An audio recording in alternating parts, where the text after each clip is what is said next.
एक बार की बात है, गहरे जंगल में एक छोटा सा गांव था जिसका नाम था सुनहरा गांव।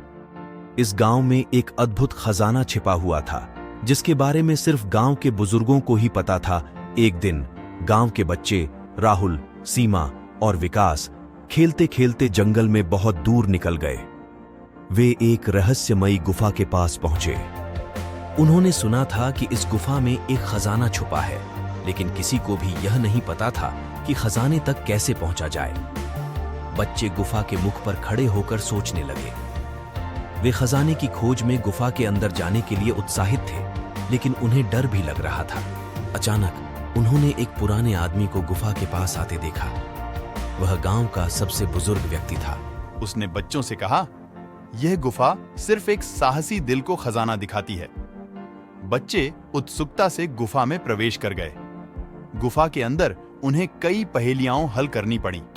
हर पहेली के हल होने पर एक नया द्वार खुलता था। वे एक चमकते हुए कमरे में पहुंचे जहां एक बड़ा सोने का संदूक था। लेकिन जैसे ही वे संदूक को खोलने के लिए आगे बढ़े, उन्हें एहसास हुआ कि खजाना तो पहले से ही गायब था। वे निराश होकर वापस लौटने लगे।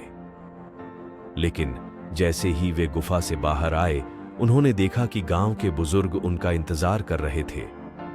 उन्होंने बच्चों से कहा, सच्चा खजाना वह सोना या हीरे नहीं है, बल्कि तुम्हारी साहसिकता, एकता और दृढ़ संकल्प है। तुमने आज जो सीखा वही असली खजाना है।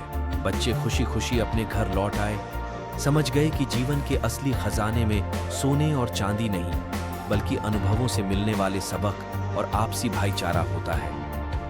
तो बच्चों, कैसी लगी कहानी? अच्छी थी?